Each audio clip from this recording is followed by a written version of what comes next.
नमस्कार दोस्तों, स्वागत है आप सभी का एक बार फिर से आपके अपने YouTube चैनल टेक्निकल जॉब ज्ञान में। दोस्तों कैसे हो आप सभी लोग। उम्मीद करता हूँ सब अच्छे होंगे, सबकी पढ़ाई शानदार चल रही होगी।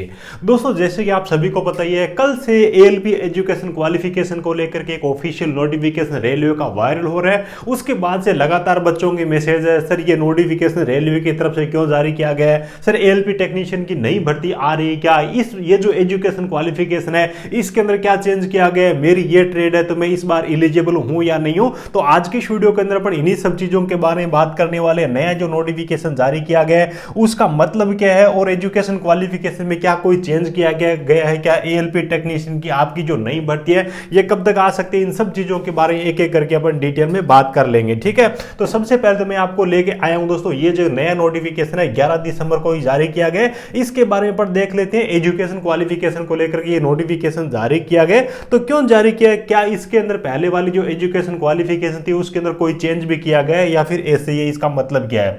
11 दिसंबर को ये ऑफिशियल नोटिफिकेशन रेलवे की तरफ से जारी किया गया, रेलवे की ऑफिशियल वेबसाइट पर भी ये मौजूद है।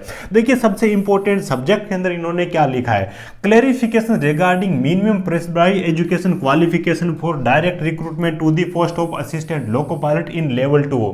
लोको पायलट की जो भर्ती आती है लेवल 2 के अंतर्गत होती है। देखिए यहाँ पे इन्होंने ये नहीं लिखा है, कोई ऐसा नहीं है कि भी नई एजुकेशन क्वालिफिकेशन है या इसके अंदर कोई पहले वाले के अंदर कोई करेक्शन किया गया, ऐसा कुछ भी नहीं है। इन्होंने ये क्लेरिफिकेशन यानी कि स्पष्टीकरण एक तरीके से दिया है भी हम एजुकेशन क्वालिफिकेशन है ALP के लिए हम ये रखने जा रहे हैं। सबसे पहली चीज तो ये है। उसके बाद देखिए इन्होंने क्लेरिफिकेशन दिया है, तो इन्होंने एजुकेशन क्वालिफिकेशन के बारे में नीचे एक लेटर दिया है, उसके अंदर बताया भी क्या क्या एजुकेशन क्वालिफिकेशन रखने वाले हैं। इस लेटर की सभी जितने भी रेलवे के सब डिपार्टमेंट है उनको ऑफिशियल लेटर भी जारी करके इसके बारे में बताया भी गया। देखिए यहां पे आप रीड कर लीजिए इसको, assistant loco pilot diesel electric यानी कि दोनों प्रकार के जो असिस्टेंट लोको पायलट होते हैं उनके लिए।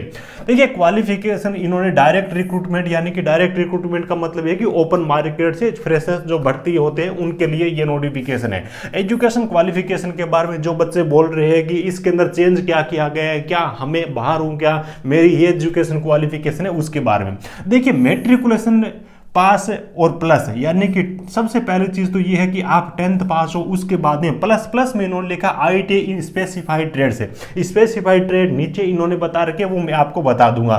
यानी कि 10th पास और उसके बाद में आपने IIT कर रखी है या अप्रेंटिसशिप, यानी कि जो लोग IIT नहीं करते ना वो डायरेक्ट अप्रेंटिसशिप भी करते हैं 10th के बाद बेस में 2 साल की, वो लोग भी इसके अंदर अप्रेंटिसशिप वाले भी आवेदन कर सकती है। यानी कि IIT वालों के लिए अप्रेंटिसशिप जरूरी नहीं है, डायरेक्ट अप्रेंटिसशिप है, IIT नहीं है उनके लिए अप्रेंटिसशिप है। ठीक है, कौन कौन सी ट्रेड है उसके बारे में आपको बताऊंगा। उसके बाद में और लिखा है, और का यहां पे मतलब है अथवा, एक तरीके से भी IIT जिन लोगों के पास में नहीं है ना उनके पास में और अदर चीज क्या है जो कि चल जाएगी। डिप्लोमा अगर आपके पास है मैकेनिकल में, इलेक्ट्रिकल में, इलेक्ट्रॉनिक्स में या फिर ऑटोमोबाइल इंजीनियरिंग में है, लीव ऑफ IIT यानी कि IIT की जगह डिप्लोमा है तो भी आपका चल जाएगा। यहां पे ध्यान रखना सिविल ब्रांच वाले यहां पे आवेदन करने के लिए एलिजिबल नहीं है। ये जो इन्होंने ब्रांच बता रखी है इनकी जो सब ब्रांच है ना वो भी आवेदन करने के लिए एलिजिबल रहेगी। जैसे कि अपना मैकेनिकल है तो मैकेनिकल में आपकी इंडस्ट्रियल से रिलेटेड हो, ऑटो से रिलेटेड हो, जितनी भी ब्रांच आती है ना अलाइड वाली ब्रांच, वो सारे भी एलिजिबल रहेंगे। उसके बाद में आगे अपन नीचे चलते हैं दोस्तों, एक चीज इन्होंने और बता रखी है वो मैं आपको आगे बताऊंगा बीटेक के लिए। अब देखिए यहाँ पे अपना IIT की ट्रेड देखे ना, फिटर ट्रेड है, इलेक्ट्रिशियन ट्रेड है, इंस्ट्रूमेंट मैकेनिक ट्रेड है, उसके बाद मेल राइट मेंटेनेंस मैकेनिक की ट्रेड है, उसके बाद मैकेनिक रेडियो एंड टीवी है, उसके बाद इलेक्ट्रॉनिक मैकेनिक है, मैकेनिक मोटर व्हीकल है, वायरमैन है, ट्रैक्टर मैकेनिक है, आर्मेचर एंड कोयल वाइंडर की ट्रेड यहां पे दी हुई है।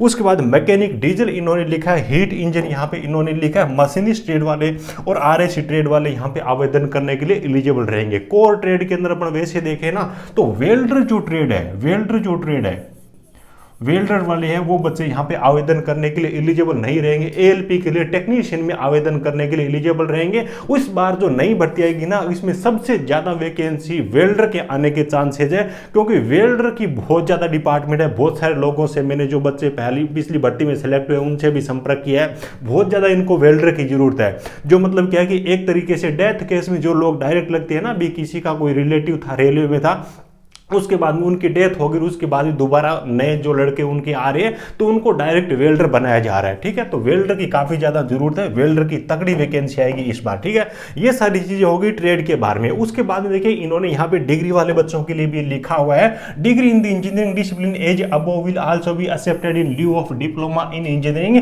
तो डिप्लोमा की जो ब्रांच दे रखी है उसी हिसाब से बी टेक वाले उन ब्रांच में डिग्री है तो वो भी यहाँ पे आवेदन करने के लिए एलिजिबल रहेंगे। उसके बाद में सबसे बड़ी बात यह कि यहाँ पे बाहर किसको किया गया, आखिर ये नोटिफिकेशन क्यों जारी किया गया है।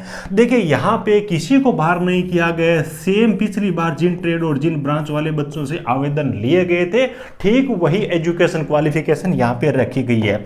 उसके बाद में आखिर ये नोटिफिकेशन जारी क्यों किया गया। दोस्तों जब भी रेलवे के अंदर नई भर्ती आती है ना तो बाद में कोई भी किसी प्रकार की दिक्कत नहीं आए, इसलिए भर्ती का नोटिफिकेशन जारी करने से पहले जितने भी सब डिपार्टमेंट है उनको नोटिफिकेशन एजुकेशन क्वालिफिकेशन के लिए जारी करते उसी हिसाब से नोटिफिकेशन जारी किया गया है। यानी कि इस नोटिफिकेशन से अपने को यह संकेत मिलता है कि एएलपी टेक्नीशियन की भर्ती है वो जल्दी आने वाली है। देखिए एएलपी के लिए ये नोटिफिकेशन और टेक्नीशियन की भर्ती एएलपी के साथ में आती है, दोनों के अलग अलग एग्जाम करवाना और फॉर्म लेना इतना टाइम विभाग के पास में भी नहीं है। यहाँ पे जैसे कि मैंने आपको बताया था ये भी केवल और केवल क्लेरिफिकेशन है, कोई भी चेंज अमेंडमेंट वगैरह करेक्शन जैसी चीज कुछ भी नहीं है। पहले जो चीज थी उन्हीं को दोबारा से इन्होंने क्लेरिफाई की है। उसके बाद में बात ये आती है कि सर इस बार कितनी वैकेंसी आ सकती है और वैकेंसी आ कब तक सकती है, तो उसके बारे में बात कर लेती है। सबसे पहले मैं आपको 2018-19 वाला जो नोटिफिकेशन है उस पर आपको लेके चलता हूं, बात कर लेते हैं वैकेंसी यहाँ पे कितने आने के चांसेज। ये 18 वाला आपके सामने नोटिफिकेशन है तो 18 में कितनी वैकेंसी थी उसके बारे में देख लीजिए। उसके बाद में अपन चलेंगे इसके बारे में बात करेंगे भी नई जो भर्ती है उसके अंदर कितनी वैकेंसी आपके लिए आ सकती है। तगड़ी वैकेंसी थी 18-19 वाली, बहुत ज्यादा वैकेंसी है, बहुत सारे बच्चों को रोजगार मिला इस वैकेंसी के जरिए। ठीक है, तो यहाँ पे अगर अपन देखें ना सबसे पहले एएलपी के बारे में देखें तो एएलपी के लिए यहाँ पे पिछली बार 17,673 वैकेंसी रखी गई थी और टेक्नीशियन के लिए आपको पता नहीं दिखाई दे रहा है या नहीं दे रहा है, 26,502 वैकेंसी पिछली बार यहाँ पे रखी गई थी। अब देखिए इस बार कितनी वैकेंसी आ सकती है, जो मेरी ओपिनियन है डिपार्टमेंट में जो लोग काम कर रहे हैं उनसे मैंने जाना है उनका क्या कहना है। सबसे मेन चीज होती है डिमांड किस चीज की सबसे ज्यादा चल रही है, तो सबसे ज्यादा जिस चीज की डिमांड चल रही है ना दोस्तों, मैं आपको थोड़ा सा देखिए सबसे ज्यादा जो डिमांड चल रही है ना वो चल रही है एएलपी की। किसकी चल रही है, सबसे ज्यादा चल रही है एएलपी की। टेक्नीशियन से भी ज्यादा वैकेंसी इस बार एएलपी की आने के चांसेज है, टेक्नीशियन से ज्यादा वैकेंसी एएलपी के आने के चांसेज है। इसका कारण ही है देखिए टेक्नीशियन के अंदर तो अलग अलग कॉन्ट्रैक्टर भी होते हैं, इस अभी क्या है कि भर्तियों के अंदर बहुत ज्यादा ठेका पड़ता हो गया है, तो टेक्नीशियन की जो वैकेंसी इस प्रकार की वैकेंसी है जो कि ठेकेदारों से ये काम करवा सकते हैं, उनको ये टेंडर दे सकते हैं। अभी फिलहाल बहुत ज्यादा ये चीज चल रही है निजीकरण वाली, लेकिन एएलपी की जो वैकेंसी है ना एएलपी कभी भी ठेके पे नहीं होता है, अभी तक भी इन्होंने नहीं दिया है। तो सबसे ज्यादा जो वैकेंसी आएगी ना इस बार वो एएलपी की आएगी। पिछली बार 17,000 वैकेंसी आई थी, लगभग 17,000 वैकेंसी थी, इसके बार मान के चलिए भी कम से कम 20,000 के आसपास में वैकेंसी आएगी। बहुत लंबा टाइम हो गया, लगभग 6 साल का टाइम पीरियड कंप्लीट हो गया एएलपी भर्ती को। ठीक है, और आगे चुनाव भी आ रहे हैं, एएलपी की तो वैसे भी बहुत ज्यादा जरूरत है, 12-12 18-18 घंटे तक एएलपी से ड्यूटी करवाई जा रही है और वो सब चीजें अभी चर्चा में भी चल रही है, तो सरकार पर भी दबाव बन रहे हैं। तो ये सब चीजें 12 घंटे वाली ज्यादा दिन नहीं चलेगी, इसके लिए एएलपी को इनको भर्ती करना ही पड़ेगा। उम्मीद ये है कि कम से कम मान के चलिए मेरे हिसाब से 20,000 एएलपी की भर्ती इस बार आ सकती है। टेक्नीशियन की भर्ती हो सकता है पिछली बार की तुलना में थोड़ी कम हो जाए, क्योंकि निजीकरण ज्यादा चल रहा है, ठेके पट्टा ज्यादा चल रही है। फिर भी पिछली बार 26,000 वैकेंसी थी, तो मैं ये मानता हूं कि थोड़ी बहुत कम भी हो सकती है और थोड़ी बहुत ज्यादा भी हो सकती है। 20,000 से लेकर के 30,000 के आसपास में टेक्नीशियन की भी भर्ती आ सकती है। उसके बाद बात यह आती है कि सर ये वैकेंसी आ कब तक सकती है। सबसे पहली चीज तो ये है कि ये क्लेरिफिकेशन का नोटिफिकेशन जब भर्ती आती है ना उससे पहले ही आता है, और आपको पता ही है मई के आसपास में लोकसभा के चुनाव भी होने वाले, जिनके जरिए प्रधानमंत्री का चुनाव होगा।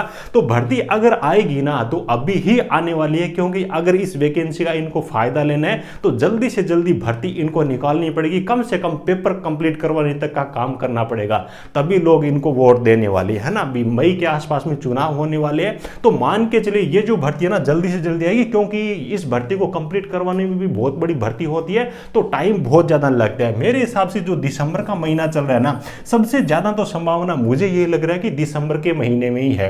उसके बाद में अगर थोड़े बहुत लेट भी होता है तो जनवरी का महीना हो सकता है। अगर भर्ती आएगी तो इन्हीं 2 महीनों में आएगी। अगर इन 2 महीनों में भर्ती नहीं आती है तो समझ लीजिए एएलपी टेक्नीशियन की रेलवे में भर्ती ये जो गवर्नमेंट का ये जो कार्यकाल है ना, इसमें तो आने वाले नहीं है, और फिर नई गवर्नमेंट के बाद में तो और भी ज़्यादा लेट हो सकती है। भर्ती आएगी तो दिसंबर और जनवरी का महीना ही मान के चलिए, और इन महीनों में वैकेंसी का नोटिफिकेशन आने के पूरे चांसेज है, और भर्ती भी बहुत तगड़ी आने वाली है। तो उम्मीद है कि सब चीज़ें आपको अच्छी तरीके से समझ में आ गई होगी। यहाँ पे एजुकेशन क्वालिफिकेशन में कोई भी ज़्यादा यहाँ पे इन्होंने चेंज नहीं किया है। पिछली बार जिन लोगों ने भरा था, जिन ब्रांच और ट्रेड वालों ने, वो सेम चीज़ें एक तरीके से केवल और केवल भर्ती आने से पहले ये क्लेरिफिकेशन का नोटिफिकेशन है। वीडियो अच्छा लगा हो तो एक प्यारा सा लाइक करके मुझे सपोर्ट जरूर करना। और पिछली एएलपी टेक्नीशियन भर्ती के जितने भी पेपर है ऑलरेडी मेरे पास में लैपटॉप में पड़े हैं, सारे के सारे टेलीग्राम चैनल पे एक पीडीएफ बना के भेजूंगा। वीडियो को डिस्क्रिप्शन में आपको टेलीग्राम चैनल की लिंक दे रहा हूं, और भी तकनीकी भर्तियों के बारे में टेलीग्राम चैनल पे आपको समय समय पे जानकारी मिलती रहेगी, तो उसको भी आप ज्वाइन कर लीजिए। Thank you, best of luck.